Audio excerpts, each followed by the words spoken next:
if you build a Ram temple in Ayodhya, will it abolish poverty? Will it abolish unemployment? Every second child in India is malnourished. So our national aim must be to abolish these great social evils. In my opinion, as long as parliamentary democracy remains in India, we cannot abolish it. Maybe 10, 15, 20 years, and in which tremendous sacrifices will have to be made. Japan did it in 15, 20 years. We can also do that. Because parliamentary democracy, as I told you, it does not encourage modern and scientific thinking. Rather, it encourages religious and casteist thinking. Do you want to be ruled by casteist and communal people? He said you have to give up burqa, you have to give up madrasas, you have to give up these maulanas. We have to become modern. You have to have women's equality. No burqa, no madrasa, no maulanas. Modern minority has to rule over the majority because majority are backward people.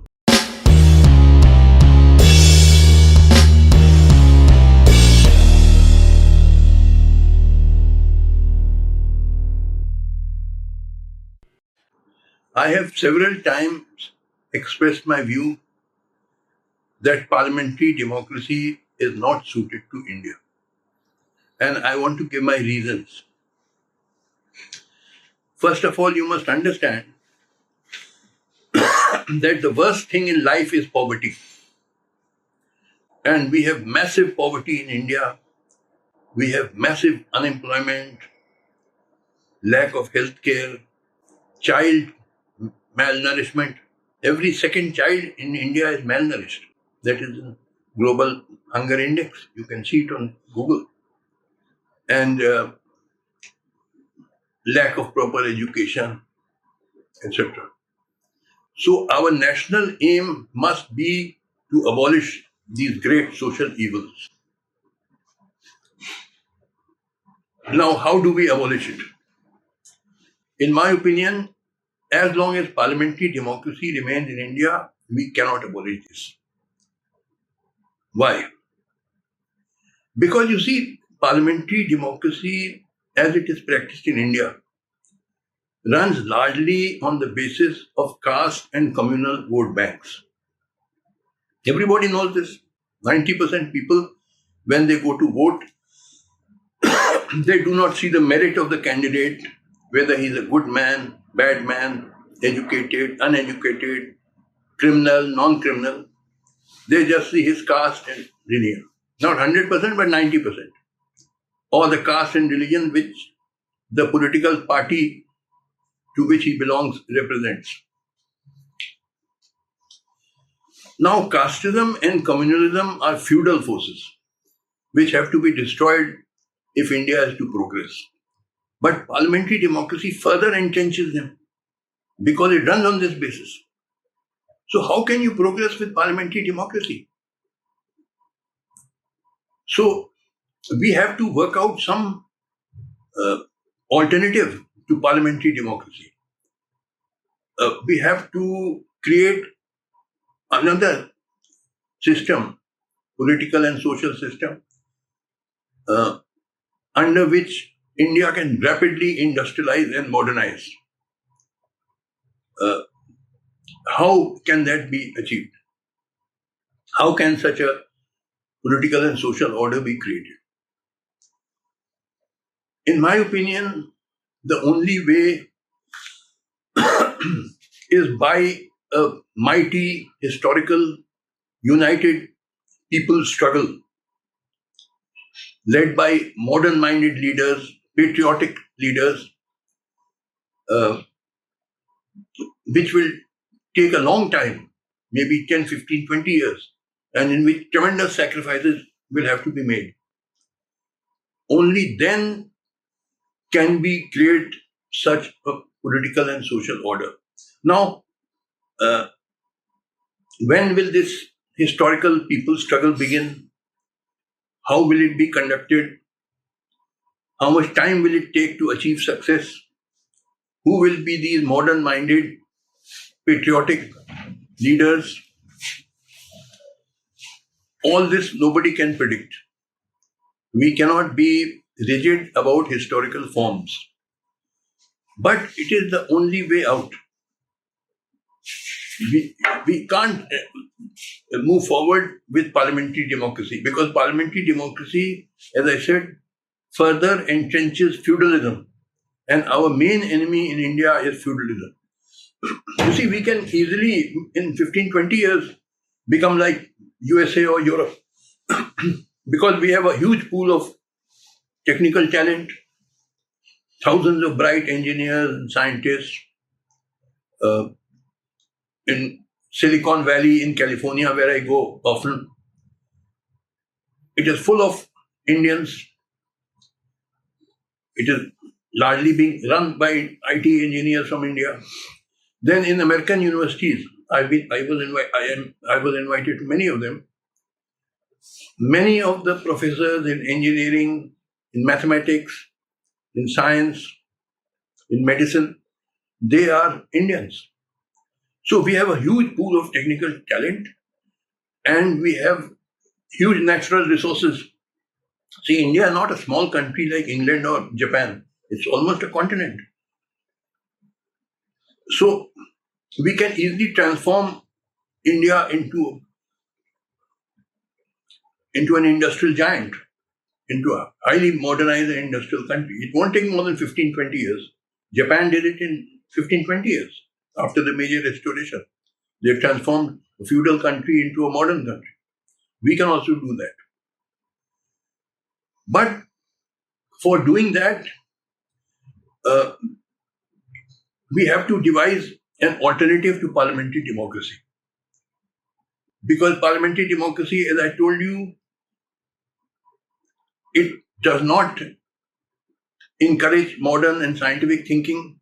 Rather, it encourages religious and casteist thinking. The issues, for example, of building a Ram temple in Ayodhya.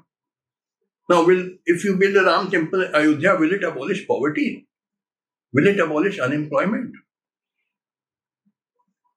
So, what I'm trying to say is that this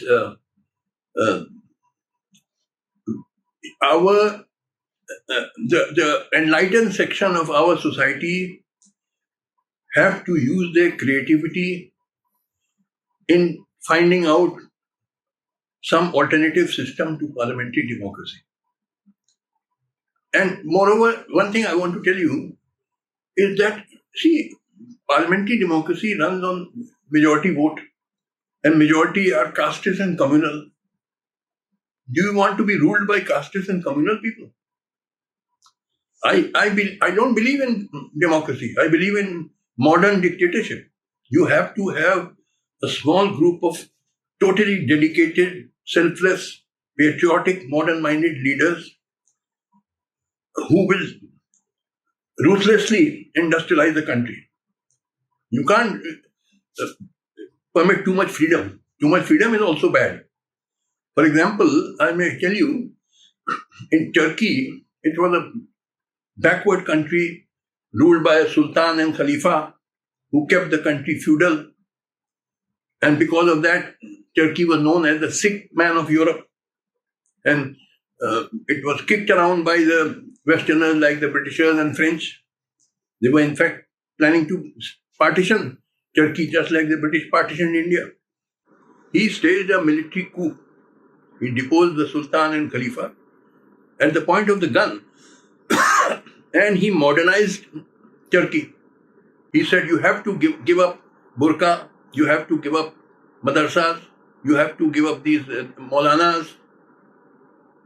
We have to become modern. You have to have women's equality. At that time, women were not given equality and kept in parda at home. He said, nothing doing. We have to become a modern country. Now, he did not do it by elections. If he had held elections, he would have lost because most people were backward and feudal. They would have voted against him. So the minority is always modern minority has to rule over the majority because majority are backward people. Had he done this transformation of Turkey, he would have failed. But he was an army general. He did it at the point of the gun. He said, you have to become modern. Otherwise, I will shoot you. You have to come into the modern age. Otherwise, we are being kicked around by all the other European powers because we are backward. So, at the point of the gun, he modernized Turkey. He was an army general, and the other army officers who were associates, they agreed with him, and they abolished feudalism in Turkey. All these backward practices, Maulanas, madrasas, burqa. He said nothing, no burqa, no madrasa, no Maulanas. We have to become a modern country. We cannot remain backward, otherwise we'll be kicked around. Similarly, take the example of Japan. Now, before 1868, Japan was under the feudal rulers who were called the shoguns. Formally, the head was the emperor, but really the emperor then held no powers. It was the shoguns who were the real rulers, but they were feudal and they kept Japan backward. Then in 1868, an event took place called the Meiji Restoration under Emperor Meiji. And after that, the rulers who came to power, who were the advisors to Emperor Meiji himself was only formally the head of the state, but the real rulers were his advisors. They were modern-minded people, and they realized that unless we modernize, we will be conquered by these Westerners, just like they have conquered India. So they sent missions to Europe and America. They invited scientists and engineers to come to Japan. They set up engineering institutes, they set up factories, and they rapidly, within 15-20 years, Japan was transformed from a feudal country to a modern country. They could even fight a European power like Russia, which they defeated in 1904. Now that was again not done democratically, because if they held elections, they would have lost.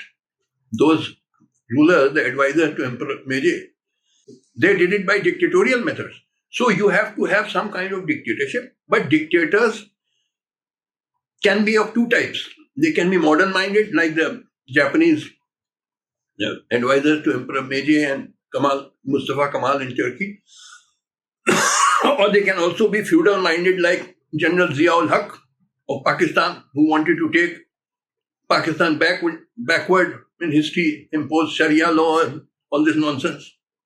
So it depends on what kind of dictators you have. You have to have some kind of dictatorship, which means rulers who are in the tiny minority, because they alone are the really enlightened people who have the vision how to take the country forward. Other 90-95% people are casteist, communal. Their mental level is very backward. So you can't rely on the masses.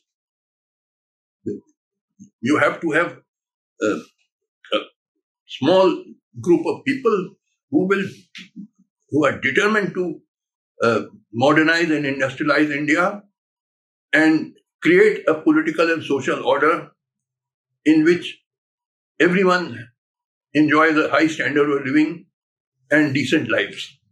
You see, our national aim must be to create such a political and social order in which we become a modern industrial giant and our people enjoy a high standard of living. That must be our clear-cut objective.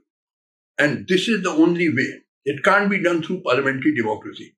So I am not in favor of the parliamentary democracy. See what is happening nowadays. You have heard the case of Mahua Moitra, which is nowadays a lot in the news. Now, I'm not going into the details, but what I'm saying is, even assuming that what Mahua Moitra did, that those allegations are correct, that she took money for asking questions against the Adani group, and the instance of Hiranandani, another businessman and rival of Adani, even assuming she took money. But almost all members of parliament do the same. Why blame Mahua alone? See, politics is a very expensive affair. To contest on Lok Sabha election, I'm told, costs about 10 crore rupees or so. It is very expensive. And then that politician has to maintain a whole group of supporters and retainers and even gundas and pay them money. So where will all this money come from? The politician will have to rely on businessmen to supply money to him or her. Why will the businessman give money? He will give money only if he gets something in return. If that politician serves his political interest, his economic interest. So almost all politicians, except those who have inherited a lot of wealth, or who are industrialists or something. Otherwise, maybe 90% or 85% of these members of parliament would be doing the same. Because just consider how are they members of parliament and how are they doing politics? It costs a huge amount of money. So the reality is that almost everybody is doing it. Why blame Mahua Moitra alone, even assuming she did this? I'm not exonerating her, but I'm telling you the harsh realities. This whole system runs not only by dividing people on caste and religious lines, but also by making money. So you have to have political leaders who are not seeking money, who are genuinely patriotic, who really love the country. Otherwise, most of our politicians, I'm not saying all of them, but maybe 90% of our politicians of all parties, I'm not blaming any particular party. Almost all parties, 90% politicians are nothing but a set of rogues, rascals, scoundrels, looters, deceivers, gangsters, mafia type, who have no genuine love for the country, but are only interested in power and pelf. This is the real objective. And that is why the country remains so poor. See, I saw only a couple of days back on the internet that we have slipped further back in global hunger in India. Child malnutrition, every second child in India is malnourished, stunted, wasted. We have slipped from position number 101 to position number 107 out of 121 countries surveyed. We are behind neighboring countries like Nepal, Bangladesh, Pakistan, Sri Lanka. Our position is worse than those countries. And to talk that we are having GDP growth and fastest growing economy, it is all nonsense, you see. You can manufacture any statistic you like, but assuming you are having GDP growth, the question remains, who is enjoying the fruits of that GDP growth? Is it just a handful of big businessmen or the masses of India? Supposing it is true that there is GDP growth in India, who is getting the benefit of that? Is it the people of India or just a handful of big businessmen who are becoming richer and richer? While people are getting poorer and poorer because of unemployment, massive unemployment in India. For 100 chaprasi job, PN's job, which are advertised by the government, there are 5 lakh applicants. Many of them PhDs, MSc, MTech, engineers, MBA, begging for a job of a PN. This is the harsh reality. So what is all this talk of GDP growth and India shining in fastest growing economy? See the realities. So therefore, some kind of revolution is necessary in this country. This transformation from a backward country to a highly industrialized country cannot be done through parliamentary elections. It can only be achieved by some kind of powerful historical struggle some kind of revolution. What kind of revolution, I can't say. Because, as I said, you cannot be rigid about historical forms. You can't say that our revolution must be like that of France or Russia or China. Every country has its own situation. But it is necessary for people to unite, rise above caste and religion, and launch a powerful struggle which will be protracted. It will be very long. It won't achieve success in 1 or 2 years. It will take 10, 15, 20 years. And great sacrifices have to be made before success is achieved. So that is why I have no faith in parliamentary democracy. I never go to vote. See, what is the meaning of my vote? I have never voted in my life. I'm going to be 78 now. Why should I waste my time? When I see 2 lakh Yadav votes, 2 lakh Harijan votes, 2 lakh Muslim votes, 2 lakh Jat votes, 2 lakh Kurmi votes, they vote en bloc. What does my single vote mean? It means nothing. It's a waste of time. So why should I waste my time? I have no faith in this democracy. And as I said, the leaders are all rogues and rascals. 90% or 95%. I'm not saying 100%. But 95% of these politicians they have a very bad reputation. So let us see when this historical struggle will begin. I am in my 78th year, and I said that this struggle will last for 10, 15 years at least. So I'm not going to see the day of success. I won't live so long, but you younger people will see that day when the sun rises in India and we again become a huge, big power like China has become today, and our people get decent lives, proper nourishment, proper education, proper employment, proper health care. You people will certainly see that day. I won't be around then. Thank you.